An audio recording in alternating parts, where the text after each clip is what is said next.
students, hope you all are doing well. See, previously આપણે તમારું principles of marketing જે છે એનો unit number 3 consumer behavior and buying process એમાં આપણે ડિસ્કસ કરતા હતા about the importance or significance of consumer behavior. હવે આમાં તમને એક કન્સેપ્ટ આપેલું છે એ છે types of consumer behavior.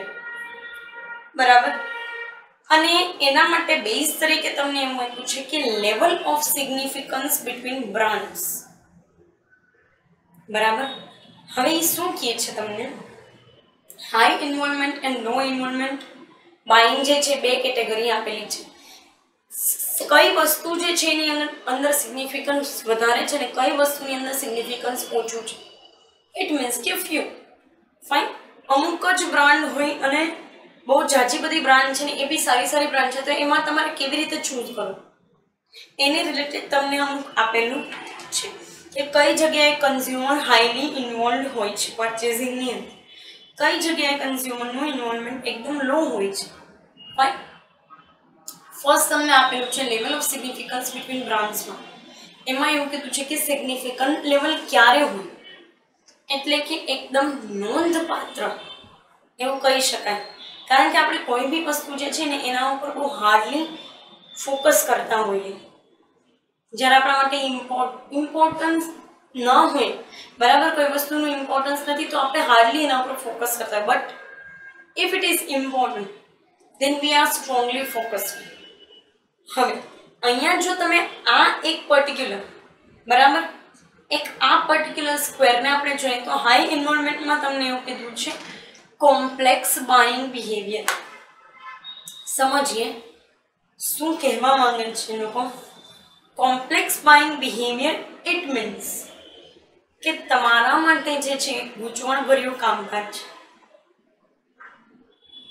અને આવું કામકાજ ત્યારે હોય જ્યારે બ્રાન્ડ પણ ઇમ્પોર્ટન્ટ છે, તમારું બજેટ પણ ઇમ્પોર્ટન્ટ છે અને તમે જે વસ્તુ પરચેસ કરવા જાઓ છો it is basically costly.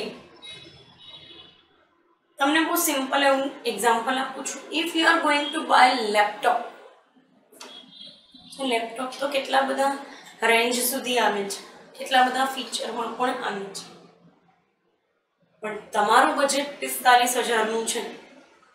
Great, આ 45,000ના બજેટની અંદર તમારી પાસે ઘણી બધી બ્રાન્ડ છે. ડેલ, HP, લિનોવો, સોની, સેમસંગ, આ બધી બ્રાન્ડ્સમાંથી તમારે કોઈ બી 2-3 બ્રાન્ડ એવી ચૂઝ કરવી પડશે કે જે તમારા બજેટની અંદર ફિટ બેસે છે. પછી એ બધી બ્રાન્ડના લેપટોપ્સની અંદર તમારે ફીચર્સ જોવા પડશે. રેમ, રોમ, ગ્રાફિક્સ, અલગ અલગ બધી વસ્તુ, પ્રોસેસર, બરાબર. તો એમાંથી બી હવે તમારી પાસે બે બ્રાન્ડના, બરાબર, અલગ અલગ 5 મોડેલ છે. ગ્રેટ. આમાંથી હવે તમારે કમ્પલસરી જે છે કોઈ પણ 3 મોડેલ લેવાના, ટૂંકમાં ચૂઝ કરવાના છે.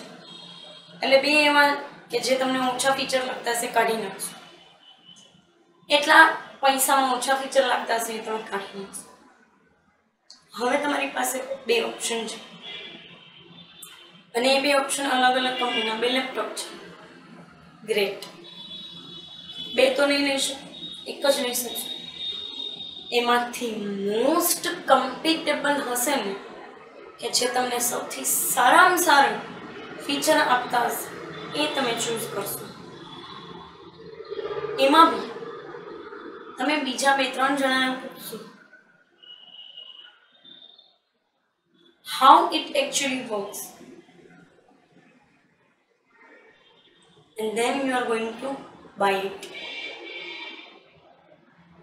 So this is the significance of brand. કોઈ પણ એક વસ્તુ છે જેની કોઈ બ્રાન્ડ નથી, બહુ સાદા એવા પેકેજિંગની અંદર વેચવામાં આવે છે, તો કોઈ કન્ફ્યુઝન છે ના.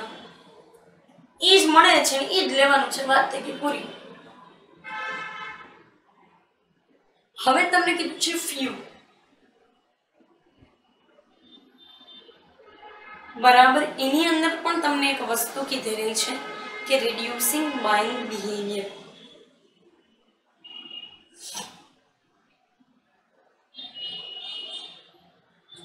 If few અને reducing buying behavior as well as habitual buying behavior, એના ઉપર આપણે એક સાથે ફોકસ કરશું.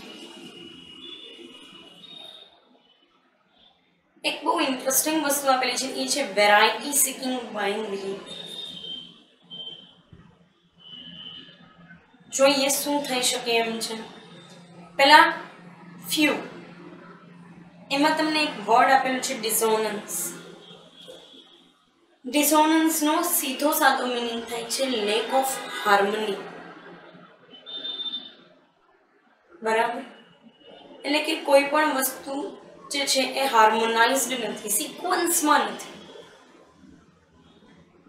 એને ડિસોનન્સ કહેવાય. અને અહીંયા બ્રાન્ડ જે છે એનું લેવલ બહુ ઓછું હોય બ્રાન્ડિંગનું.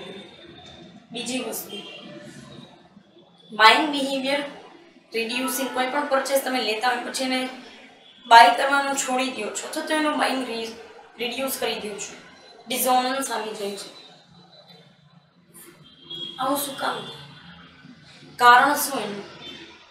એમાં તમને એવું કીધું છે હાઈ ઇન્વોલ્વમેન્ટ. જો તમને એમ થાય હાઈ ઇન્વોલ્વમેન્ટ પણ તોય ઇનફ્રિક્વન્ટ બાય, યસ. તમે જ્યારે એવી પ્રોડક્ટ ચૂઝ કરો છો which is risky in nature, અથવા તો એવું કહી શકાય કે એવી પ્રોડક્ટ કે છે ને તમે અમુક જે છે ઓનાથી યુઝ કરો તો તમને સાઈડ ઇફેક્ટ થશે. હવે આવી પ્રોડક્ટ તમે એક બ્રાન્ડની લીધી અને અહીંયા હવે તમને માફક ન આવી, એકદમ એટલે એકદમ તમને એવું કહી શકાય કે રિએક્શન આવી ગયું ને એવું બધું થયું છે. No, now you are going to buy it again. No, તો બ્રાન્ડનું અસ્તિત્વ નથી, પણ પર્સન એના યુસેજ સાથે કેટલું કમ્ફર્ટેબલ છે ને, that is the basicness of particular buying behaviour. And dissonance always come from the mistakes which are there in making of product or while manufacturing any product. તમે કોઈ પણ પ્રોડક્ટ બનાવવા ટાઈમે જે મિસ્ટેક થઈ ગઈ છે એ જ બેસિકલી આ ડિસોનન્સનું કારણ બને છે. તમારી પ્રોડક્ટ એવી નથી કે જે કન્ઝ્યુમરને જોઈએ છે, એટલે એક વખત એને લીધી પછી બીજી વખત તમને શરદી ખરું થઈ ગયું અને લે તો ત્યારે લે જ્યારે તમારા કરતાં સારી પ્રોડક્ટ અવેલેબલ નથી માર્કેટની અંદર. So this is the basic idea of reducing buying behaviour. અને આવું છે ને કન્ઝ્યુમર દરેક એફએમસીજી, દરેક ડ્યુરેબલ્સ, દરેક ઇલેક્ટ્રોનિક્સના કેસમાં કરે જ છે. અને અમુક કેસીસની અંદર તો ડિરેક્ટલી રિપ્લેસ કરી નાખે છે પ્રોડક્ટને. I don't completely need it. So a perspective તમને આની અંદર આપેલું and there is nothing wrong in getting this perspective. Fine. So આપણે બાય કરવું કે ન કરવું એ આપણો પ્રશ્ન છે. આપણા સેટ ઓફ ચોઇસીસ સાથે એ પ્રોડક્ટ મેચ નથી આવી. ઇનિશિયલી આપણને એવું લાગતું હતું કે મેચ થશે, but now it is not at all matching with your particular or with your needs or with your expectations. Then you have to go for dissonance as a consumer. Fine. હવે તમને લો involvement આપેલું છે, એમાં variety seeking buying behaviour હોય ને તો બ્રાન્ડનું level significant, તો બ્રાન્ડ ઇમ્પોર્ટન્ટ છે. કારણ કે ઇન્વોલ્વમેન્ટ ભલે લો રહ્યું પણ વેરાયટી જોઈએ છે તમારે. અને આવું મોસ્ટલી આપણે while buying watches, shoes, clothing આપણે કરતા હોઈએ છીએ. We always need variety. અને ઘણા લોકો જે છે એ આ વસ્તુને લઈને કંઈક વધારે જ કન્સર્ન હોય છે. એ લોકો કંઈક વધારે જ એવું એક્સપેક્ટ કરતા હોય છે કે કંપની આવા ફીચર્સવાળી પ્રોડક્ટ આપે. And this is completely okay. Fine. See, કારણ આ લો ઇન્વોલ્વમેન્ટનું એટલા માટે છે કે આપણે આવું વારે પરચેસ કરવા જતા હોઈએ છીએ.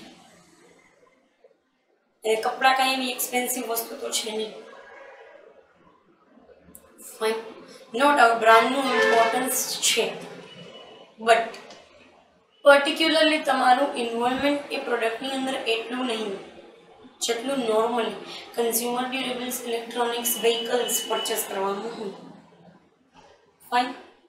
CS variety seeking buy behaviour. દરેક લોકો આ વસ્તુ કરે જ છે. ફાઇન. અને આવું તો આપણે ફૂડ પ્રોડક્ટમાં પણ કરીએ છીએ. ખાલી આમાં જ નહીં, ફૂડ પ્રોડક્ટની અંદર, એક્સેસરીઝની અંદર તમે છે કાંઈ પણ ઇયરિંગ્સ ને, નેકલેસ ને એવું પહેરતા હોય, બરાબર, તેમાં આપણે વેરાયટી જોતી હોય છે. ફાઇન. હવે તમને એક લાસ્ટ જે છે એ મિકેનિઝમ આપ્યું છે કે બ્રાન્ડનું સિગ્નિફિકન્સ લેવલ એકદમ ઓછું અને ઇન્વોલ્વમેન્ટ પણ લો. એ છે હેબિચ્યુઅલ બાઇંગ બિહેવિયર. તમે દર વખતે કોઈ એક જ જે છે એ જગ્યાએથી પરચેસ કરો છો વસ્તુ, તો ત્યાં જઈને તમે સીધી વસ્તુ માંગો છો ને પૈસા દઈને આવતા રહ્યો છો, પૂરું. પૂછો છો એને કે મને 2 કિલો ખાંડ જોઈએ છે, અલગ અલગ ખાંડ બતાવો તો મને, શુગર અલગ અલગ શુગર બતાવો તો ના, મને ચા જોઈએ છે, અલગ અલગ ચા બતાવો તો, એવું કરો છો. ચણાનો લોટ બતાવો તો આ કલરમાં, આ પેટર્નમાં, ના, it is not at all possible. So if we are going for the habitual buying behavior, or we can say that need based buying behavior, then we are not concerned with the brand. We simply buy the things that we need. Fine. So yes, this is the perfect thing. બરાબર છે. Basically નક્કી કરે છે કે તમારી company, તમારું buying behaviour જે છે આ રીતનું છે. Fine. So yes, this is all about types of consumer behaviour. Coming સેશનની અંદર થોડુંક ફેમિલિયર એવી વસ્તુ પણ શું એ છે ફેક્ટર્સ અફેક્ટિંગ કન્ઝ્યુમર બિહેવિયર, જે આપણે ઇન્ટ્રોડક્ટરી પાર્ટમાં પણ જોયેલું હતું કે જે ઇન્ફ્લુઅન્સના હેડની નીચે તમને આપેલું હતું. ફાઇન. થોડુંક ફેમિલિયર વસ્તુ આવશે કમિંગ સેશન્સની અંદર. પર્ટિક્યુલર આ સેશન માટે અહીંયા સુધી રાખીએ. Thank you so much.